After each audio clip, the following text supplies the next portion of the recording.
Olá, queridos amigos que nos acompanham em mais um vídeo do nosso quadro Estudo da Fé. É sempre bom nós nos reunirmos, nos encontrarmos aqui para estudarmos um pouco sobre esta preciosidade da nossa igreja, que é a sua liturgia, na sua linguagem, nos seus gestos e nos seus símbolos. No vídeo de hoje nós iremos falar um pouco mais sobre os símbolos batismais. Quais são estes símbolos? A vela, o óleo e também a veste. Vocês podem estar se perguntando, mas padre, em outros vídeos o senhor falou também sobre o batismo. Sim, falamos sobre o batismo, mas agora nós vamos dar um enfoque especial sobre estes símbolos, porque embora eles existam, sobretudo no sacramento do batismo, eles também se manifestam em outros sacramentos e em outras celebrações, trazendo sempre o mesmo sentido, o mesmo significado. A nossa vida cristã é uma vida marcada sempre pelo batismo.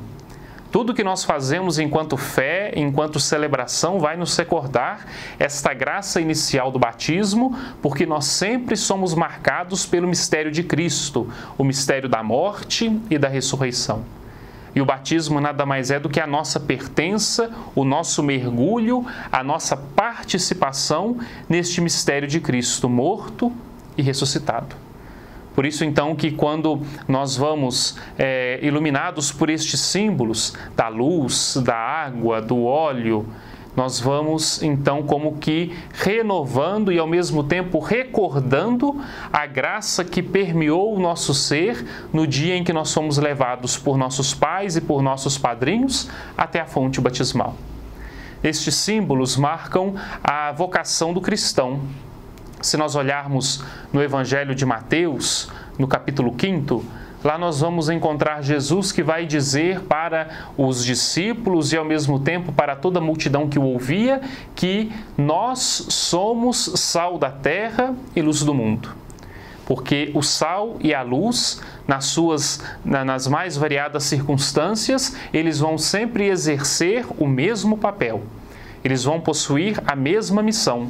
Independente das situações, independente das condições, mesmo elas sendo adversas ou não, eles vão possuir a mesma finalidade. E nós, como sal e como luz, nós também vamos ter essa finalidade, enquanto cristãos no mundo, de mostrarmos o diferencial de Deus. Por isso que todos estes elementos são de uma riqueza batismal muito grande, porque eles nos recordam realmente este nosso compromisso na vivência desta identidade no mundo. Luz, sal, e aqui nós nos recordamos do óleo e também da graça de Deus, que é simbolizada pela veste. A celebração do batismo é sempre um recordar desta identidade para toda a igreja. Se nós olhamos logo ali no contexto da celebração do batismo, nós vamos perceber que a força do óleo, ela está impregnada também nas orações, naquilo que o padre transmite à comunidade naquele momento e, sobretudo, no gesto da unção.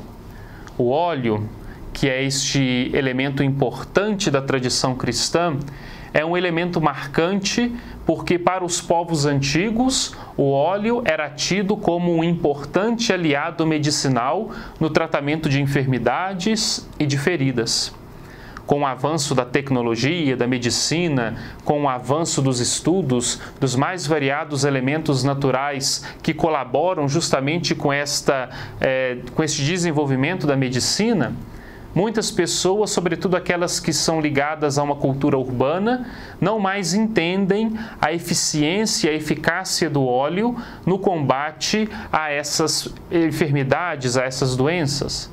Mas se nós buscarmos, sobretudo na medicina popular, num ambiente mais ruralizado, nós vamos encontrar ainda pessoas que administram tratamentos medicinais utilizando óleo como um importante medicamento, sobretudo no tratamento e na cura das enfermidades, de chagas, de feridas, de coisas que às vezes possam ser curadas pelo uso do óleo.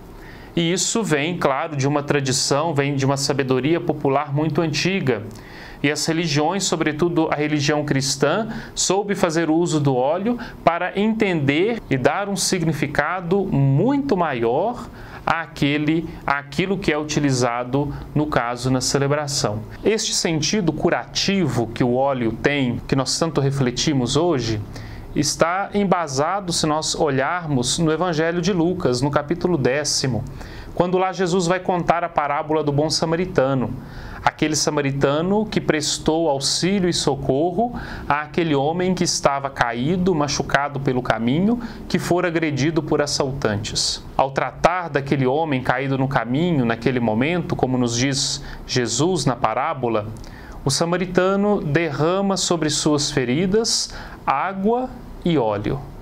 E ao então usar destes elementos tão naturais e tão básicos como meios curativos, ele naquele momento garante uma sobrevida ao que estava agredido, para que ele pudesse enfrentar ainda um tempo de viagem e ser levado para a hospedaria mais próxima, como nos diz Jesus na parábola. Desde este texto, então, nós podemos perceber que nesta cultura destes povos mais antigos, destes andarilhos, daqueles que tinham uma vivência mais ruralizada das coisas, e até mesmo quando a medicina ainda não era tão bem desenvolvida quanto nos dias atuais, o óleo era utilizado como um importante meio regenerativo e também curativo para dar um alívio, sobretudo, a estes graves ferimentos acometidos nas mais variadas circunstâncias. Então aí nós temos o primeiro sentido do óleo. O óleo regenera, o óleo é curativo, o óleo restabelece a força. Ligado a esta ideia está também o segundo sentido dado ao óleo pela fé cristã, que é o sentido de eleição.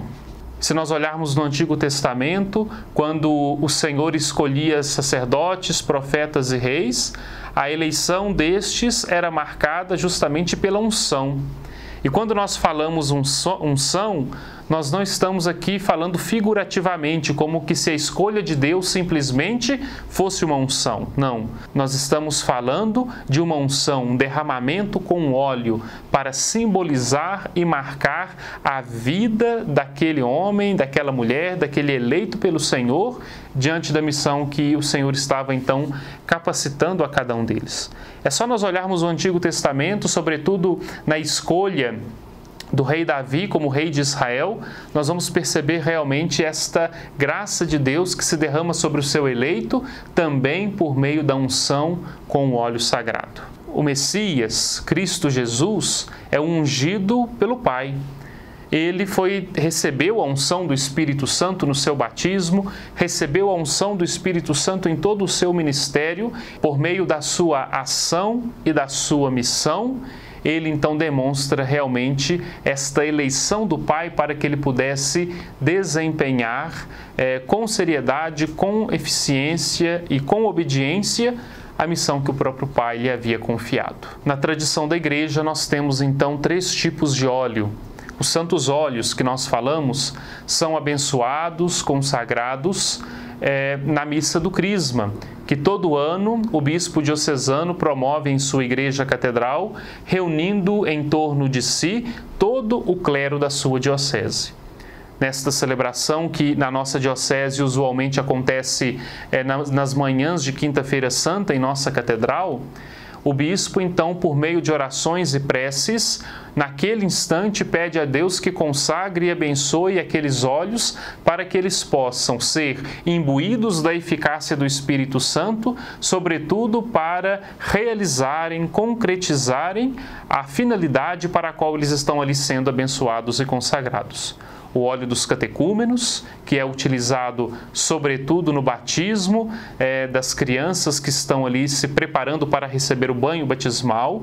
O óleo do crisma, que é utilizado também na celebração do batismo como uma unção pós-batismal, mas também nós temos ele utilizado em vários outros momentos, como no sacramento da crisma, como no sacramento da ordem e também na dedicação dos altares de nossas igrejas. E, por fim, o óleo dos enfermos, que é utilizado sobretudo sobre os nossos irmãos e irmãs enfermos que se encontram já com alguma alguma doença avançada ou necessitam da graça e da força de Deus por meio do santo óleo.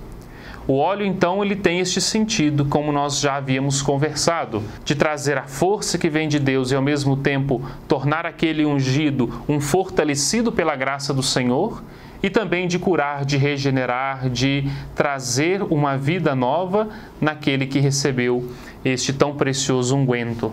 E isso nós podemos perceber nos vários momentos em que o óleo é utilizado.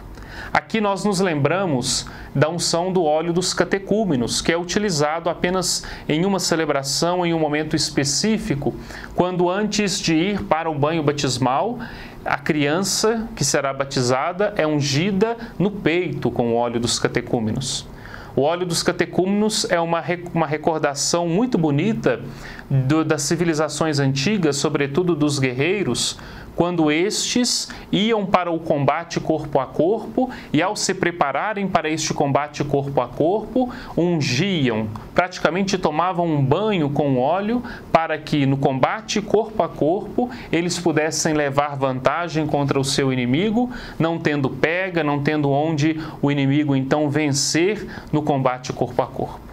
Então, o óleo dos catecúmenos, ao ser então colocado sobre as crianças que estão ali se preparando para receber o batismo, ele tem esse simbolismo de trazer a força de Deus e, ao mesmo tempo, a astúcia no combate contra o mal e no combate contra o pecado. O cristão é aquele que, revestido da graça de Deus, que revestido da força que vem de Deus por meio do óleo, é capaz de, na luta contra o mal, sair vitorioso pelo auxílio e pela graça que Deus dá. O óleo do crisma, por sua vez, é o óleo da eleição. Ele marca justamente esta identidade de eleição que Deus coloca, que Cristo coloca sobre os seus filhos. No sacramento do batismo, após a criança ser batizada, ela é ungida na fronte com o óleo do crisma, recordando a ela que a partir de então ela se torna em Cristo também sacerdote, profeta e rei. No sacramento da ordem, ele é utilizado para ungir as mãos do sacerdote, para mostrar que aquelas mãos a partir de então serão consagradas a Deus no ofício do altar e também no ofício aos irmãos necessitados. O bispo, ao ser ordenado, tem toda a sua cabeça ungida quando o óleo é derramado sobre ela, para mostrar que a partir de então ele possui a plenitude da sabedoria que vem diretamente da graça do Espírito Santo. Quando o óleo do crisma, então, é utilizado sobre os objetos, e aqui nós nos recordamos da dedicação do altar, ele vai marcar naquele momento que aquele objeto que ali está sendo por ele ungido é um objeto consagrado e possui uma dignidade ímpar diante dos outros objetos. É um objeto, se assim nós podemos dizer, pela sua função, pelo seu ofício, escolhido também pelo Senhor. Por fim, o óleo dos enfermos é utilizado sobre aqueles que, estando sem forças diante de alguma enfermidade, possam então recobrar as suas forças por meio da cura da enfermidade da qual padece, ou até mesmo se preparar para receber de Deus o descanso e a luz eterna. Outro elemento que é marcante justamente nesta ideia do batismo e que permeia também outras celebrações, outros momentos de nossa fé cristã, é a vela. A vela simboliza justamente a chama da fé que é acesa no coração de cada batizado, de cada batizada, quando, diante de Deus, ela manifesta a sua vontade, a sua adesão de pertencer a Cristo. Embora nós batizemos as crianças que não possuem ainda consciência nem maturidade para livremente fazerem esta opção, elas são batizadas na fé dos pais e dos padrinhos que professam por elas a fé cristã. Por isso, então, que na celebração do batismo, o pai ou o padrinho se dirige até o círio pascal para lá acender a vela e levar até a criança. Este gesto é um gesto muito rico, porque nós temos ali naquele momento, no batismo, a presença do círio pascal, que é aquela grande vela que é abençoada na vigília pascal, que tem um rico simbolismo de representar para nós o Cristo ressuscitado, vencedor do mal e da morte. E aquela vela, ao estar presente em cada cerimônia do batismo, simboliza realmente este mistério da Páscoa e da ressurreição que o batismo traz para todo cristão, para toda cristã.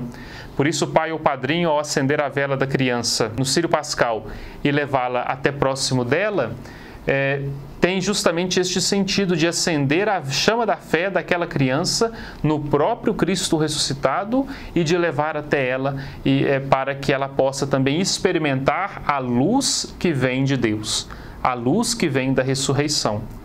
E ao ter então a vela acesa próxima da criança, os pais e os padrinhos são como que chamados na responsabilidade por Deus para garantirem com que aquela vela, com que a chama da fé no coração daquela criança jamais se apague. Eles então são os grandes responsáveis por manter viva a chama da fé no coração do filho, no coração do afilhado. Em outros momentos, a vela também se faz presente, com o mesmo sentido. Se nós nos lembrarmos aqui justamente da Vigília Pascal, a cada ano, quando nós celebramos a Páscoa do Senhor, após iluminar toda a igreja com o Círio Pascal também acende todas as velas às outras pessoas, para que todos com a vela acesa possam cantar solenemente, ou até mesmo ouvir solenemente, a proclamação da Páscoa, o hino da vitória, o hino que proclama a vitória de Cristo sobre o pecado e a morte. Quando toda a comunidade na mesma celebração for também renovar as suas promessas batismais, todos estarão com as suas velas que foram acesas no Círio Pascal. Na primeira comunhão é costume nosso também que as crianças portem junto consigo a vela para renovarem as promessas do batismo. Quando os jovens receberão também o sacramento da crisma, em determinado momento da celebração, eles acenderão as suas velas também no Círio Pascal para renovar aquela fé que foi primeiramente professada por seus pais e por seus padrinhos no dia de seu batismo. Se nós olharmos também em algumas congregações, sobretudo do ramo feminino, nós vamos perceber também que no momento da profissão solene das irmãs, das religiosas, elas seguram junto a si uma vela, para mostrar este sentido de sua fé e também de sua consagração a Deus e de pertencerem, por meio daquele compromisso selado, a Deus nos seus votos e na missão que o próprio Senhor então designa a cada uma delas. Terceiro símbolo batismal, que também é muito importante para nós e significa muito diante da celebração que nós vivemos no caso do batismo, é a veste. É costume nosso que as nossas crianças, ao serem batizadas, possam estar vestidas com uma veste branca. Seja um vestido longo ou uma camisa, uma calça, não importa o tipo da roupa, mas que esta roupa seja uma roupa branca para recordar justamente este sentido de purificação e de regeneração que o batismo tem na vida de todo cristão e toda cristã. Se nós olharmos, sobretudo nos livros de história, de liturgia, do início do cristianismo, quando as pessoas então se dirigiam à pia batismal, adultas, havia um processo de troca de roupas nesse momento, quando elas recebiam o banho na pia batismal ou no tanque em que era ministrado o batismo, havia uma troca de roupas por parte dessas pessoas para que a partir de então ela pudesse estar visivelmente revestida com a veste da graça, ou seja, revestida com a graça de Deus. O batismo nos reveste dessa forma. Ao nos tornarmos homens novos e mulheres novas, batizados nas águas do batismo, nas águas da ressurreição, nós então somos revestidos por Cristo com uma veste nova de sua graça. E esta veste é aquela que nós recebemos dele para um dia comparecermos junto dele na eternidade. Só que em alguns momentos em nossa vida, tendenciosos por causa do pecado, por causa do mal, nós vamos como que sujando esta veste por conta dos pecados e da vida errada que às vezes nós vamos levando diante das nossas opções. Por isso, então, que essa veste se renova, essa veste recebe de Deus uma nova roupagem a cada vez que nós fazemos a experiência da graça e da misericórdia de Deus no sacramento da confissão, porque assim um dia nós devemos, então, estar revestidos com esta veste que recebemos do batismo diante dele, diante de sua graça e de sua presença. Por isso, então, que o batismo tem também este sentido de santidade. Nós somos batizados, nascemos para uma vida nova na graça de Deus e devemos fazer com que esta vida nova permaneça ao longo de nossos dias, para que possamos um dia estar diante de Deus com as mãos limpas, com um coração puro, para entrar no seu santuário e fazer parte da convivência eterna com Ele. Por isso, então, que a veste branca, sobretudo no batismo, e aqui nós nos recordamos também de outros momentos da igreja, nas ordenações, nós nos recordamos também no casamento, este sentido que a veste tem para nos recordar esta pureza original do batismo, que nós somos chamados a cultivar na nossa vida, evitando assim situações que possam manchá-la, que possam prejudicá-la. Encerramos assim mais esse nosso vídeo de formação litúrgica. Espero que você possa ter aproveitado bastante este momento de formação e de aprofundamento na nossa fé. Que Deus abençoe a cada um de vocês.